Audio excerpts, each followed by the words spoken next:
ሰላም እንዴት አላችሁ ወደ ተማሪዎቻችን ናትናኤል ነኝ ከሉሲ ብሪጅ አካዳሚ የ12ኛ ክፍል ኢኮኖሚክስ ትምህርት ጥናታችን እንደቀጠለ ነው። ዩኒት 4 ላይ ነን። ማክሮ ኢኮኖሚክ ፖሊሲስ ኤንድ ዴር ኢንስትሩመንትስ እያየን ነው።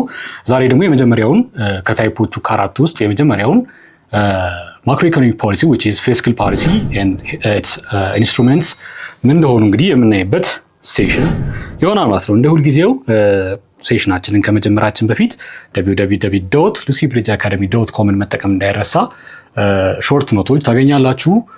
ፐርሶናላይዝድ የሆነ ኤአይ አሲስታንት አለው ከ5 በላይ ቋንቋዎችን ኤብል የሆነ ፕላስ ቱ ዛት ኩዌስችን ባንክ ስላለው ጥያቄዎችን መስራት እንደምትችሉ ላስታውሳችሁ ወዳለሁኝ። ወደ ዛሬው ሴሽን ስገባ እንግዲህ ፊስካል ፖሊሲ ምንድነው? the two types of fiscal policy contraction and expansionary ቢለውን የምናይበት ሴሽን ይሆናል ማለት ነው። let's start with the definition and the instruments, and we will see the instruments or the tools of fiscal policy. So fiscal policy involves what? The use of government spending and taxation in order to what? Influence the overall level of economic activity. እንግዲህ ኢንትሮዳክሽኑም ላይ ያየነው ነው አይደለም? ኦቨርኦል ኢኮኖሚክ አክቲቪቲውን ኢንፍሉዌንስ ለማድረግ ሲባል ገቨርንመንት የሚወስዳቸው ሁለቱ ቱሎች ኢንስትሩመንቶች ማን ናቸው? ገቨርንመንት ስፔንዲንግ and also what? ታክሴሽን። ስለዚህ በእነዚህ በሁለቱ ኢንፍሉዌንስ ለማድረግ ይሞክራል። It's two main tools or instruments are taxation which affects disposable income and consumption. እንግዲህ ቀጥታ ታክሴሽን ምንድን ነው አፌክት የሚያደርገው? disposable income and hence what? consumption.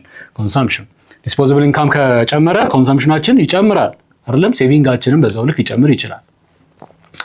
እሺ ሌላው ምንድን ነው? ገቨርንመንት ስፔንዲንግ directly alters what? the real GDP AD አግሪጌት ዲማንድ አይደለ? አግሪጌት ዲማንድ እነዚህ ኮምፖነንቶች ናቸው። ኮንሰምፕሽን ፕላስ ኢንቨስትመንት ፕላስ ገቨርንመንት ስፔንዲንግ ፕላስ ኔት ኤክስፖርት። ገቨርንመንት ስፔንዲንግ ዳይሬክትሊ ከጨመረ ማለት we are directly increasing what? the aggregate demand። ኮንሰምፕሽን ላይ ታክሴሽን ከጨመርን ኮንሰምፕሽን ይወርዳል። ታክሴሽን ከቀነስን ኮንሰምፕሽን ይወጣል። so we are directly manipulating the AD። እሺ so these tools aims to what? stabilize output and create what? employment and then maintain price stability. directly objective ብለን ያስቀመጥናቸው ነገር stabilizing output, creating employment or reducing unemployment and maintaining price stability or keeping at better inflation. እነዚህ ነገሮች እንግዲህ ዋና ዓላማቸው ናቸው ማለት ነው።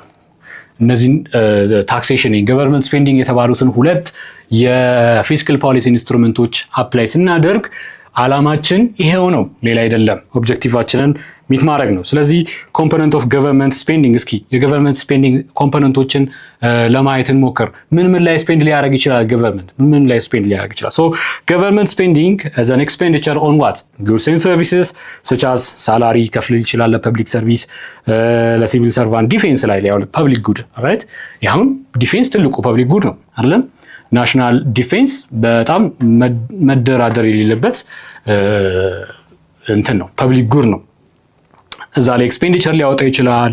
ኢንፍራስትራክቸርስ ላይክ ስኩልስ፣ ሄልት ሴንተርስ and also what? roads።